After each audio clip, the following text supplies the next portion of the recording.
नमस्कार दोस्तों, विष्णु पुराण में आपका बहुत बहुत स्वागत है। आज हम विष्णु पुराण के प्रथम अंश के 18वें अध्याय को शुरू करते हैं।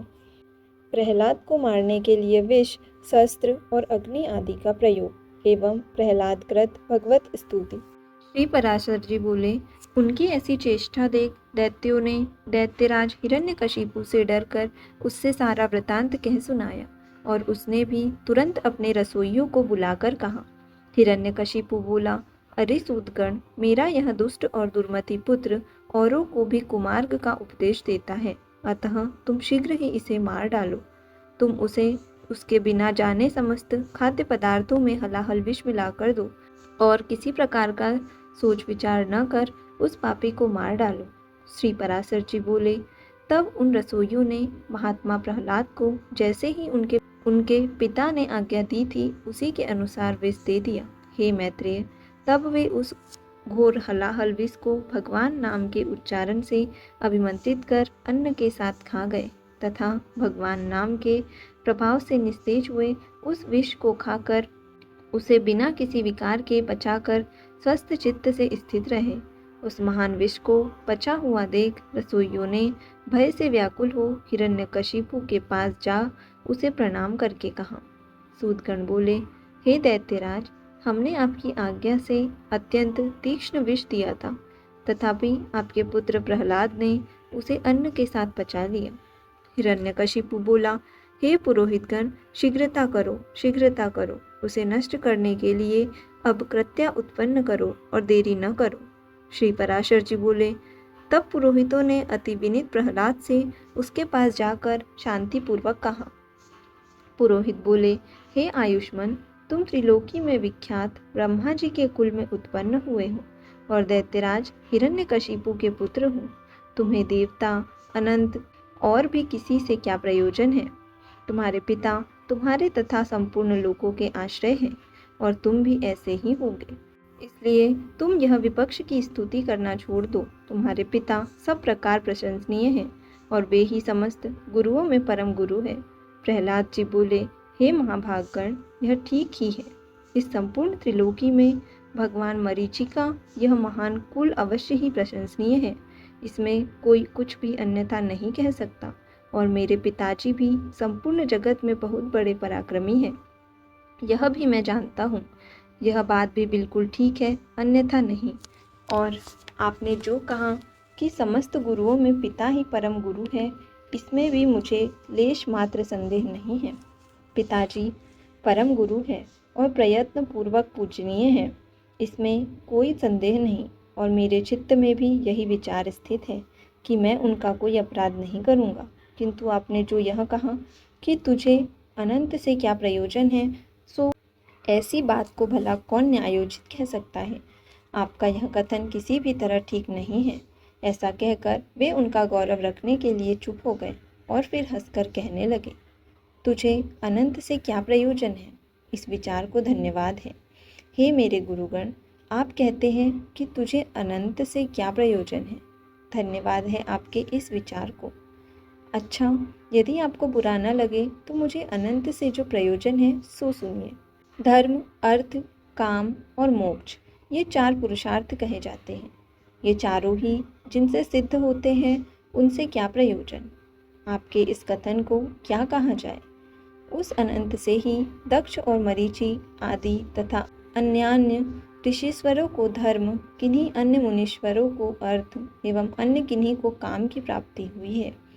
किन्हीं अन्य महापुरुषों ने ज्ञान, ध्यान और समाधि के द्वारा उन्हीं के तत्व को जानकर अपने संसार बंधन को काटकर मोक्ष पद प्राप्त किया है। अतः संपत्ति, ऐश्वर्य, महात्म्य, ज्ञान, संतति और कर्म तथा मोक्ष, इन सब की एकमात्र मूल श्री हरि की आराधना ही उपार्जनीय है।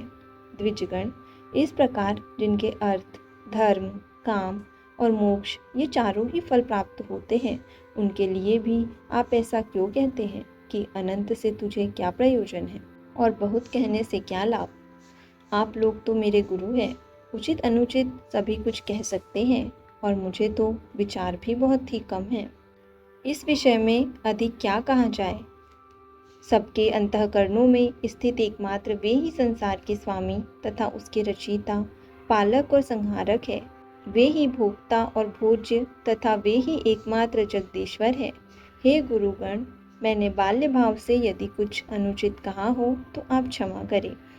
पुरोहितगण बोले, अरे बालक, हमने तो यह समझकर कि तू फिर ऐसी बात न कहेगा, तुझे अग्नि में जलने से बचाया है। अब यह नहीं जानते कि तू ऐसा बुद्धिहीन है। रे दुर्मते, यदि तू हमारे कहने से अपने इस मोहमय आग्रह को नहीं छोड़ेगा तो हम तुझे नष्ट करने के लिए कृत्या उत्पन्न करेंगे। प्रहलाद जी बोले, कौन जीव किससे मारा जाता है, कौन किससे रक्षित होता है? शुभ और अशुभ आचरणों के द्वारा आत्मा स्वयं ही अपनी रक्षा और नाश करता है। कर्मों के कारण ही सब उत्पन्न होते हैं और कर्म ही उनके शुभाशुभ गतियों के साधन हैं। इसलिए प्रयत्न पूर्वक शुभ कर्मों का ही आचरण करना चाहिए। श्री पराशर जी बोले, उनके ऐसा कहने पर उन दैत्यराज के पुरोहितों ने क्रोधित होकर अग्निशिखा के समान प्रज्वलित शरीर वाली कृत्या उत्पन्न कर दी। उस अति भयंकरी ने अपने पादाघात से पृथ्वी को कंपित करते हुए वहां प्रकट होकर बड़े क्रोध से प्रहलाद जी की छाती में त्रिशूल से प्रहार किया, किंतु उस बालक के वक्षस्थल में लगते ही वह तेजोमय त्रिशूल टूटकर पृथ्वी पर गिर पड़ा और वहां गिरने से भी उसके सैकड़ों टुकड़े हो गए। जिस हृदय में निरंतर अक्षुण्ण भाव से श्री हरि भगवान विराजते हैं, उनमें लगने से तो वज्र के टुकड़े टुकड़े हो जाते हैं, त्रिशूल की तो बात ही क्या है। उन पापी पुरोहितों ने उस निष्पाप बालक पर कृत्या का प्रयोग किया था, इसलिए तुरंत ही उसने उन पर वार किया और स्वयं भी नष्ट हो गई। अपने गुरुओं को कृत्या द्वारा जलाए जाते देख महामती प्रहलाद, हे कृष्ण रक्षा करो, हे अनंत बचाओ, ऐसा कहते हुए उनकी ओर दौड़े। प्रहलाद जी कहने लगे, हे सर्वव्यापी विश्वरूप, विश्व सृष्टा जनार्दन, इन ब्राह्मणों की इस मंत्राग्नि रूप दुसह दुख से रक्षा करो। सर्वव्यापी जगत गुरु भगवान विष्णु सभी पापियों में व्याप्त है। इस सत्य के प्रभाव से ये पुरोहितगण जीवित हो जाए। यदि मैं सर्वव्यापी और अक्षय श्री विष्णु भगवान को अपने विपक्षियों में देखता हूँ तो ये पुरोहितगण जीवित हो जाए। जो लोग मुझे मारने के लिए आए, जिन्होंने मुझे विष दिया, जिन्होंने आग में जलाया, जिन्होंने दिग्गजों से पीड़ित कराया और जिन्होंने सर्पों से डसाया, उन सब के प्रति यदि मैं समान मित्र भाव से रहा हूँ और मेरी कभी पाप बुद्धि नहीं हुई तो उस सत्य के प्रभाव से ये दैत्य पुरोहित जी उठे। श्री पराशर जी बोले, ऐसा कहकर उनके स्पर्श करते ही वे ब्राह्मण स्वस्थ होकर उठ बैठे और उस विनयावनत बालक से कहने लगे। पुरोहितगण बोले, हे वत्स, तू बड़ा श्रेष्ठ है। तू दीर्घायु, निर्द्वंद्व, बल, वीर्य संपन्न तथा पुत्र, पौत्र एवं धन ऐश्वर्यादि से संपन्न हो। श्री पराशर जी बोले, हे महामुने, ऐसा कह पुरोहितों ने दैत्यराज हिरण्यकशिपु के पास जा उसे सारा समाचार ज्यों का त्यों सुना दिया। यहाँ विष्णु पुराण के प्रथम अंश के 18वें अध्याय का समापन होता है। आज के लिए इतना ही। धन्यवाद।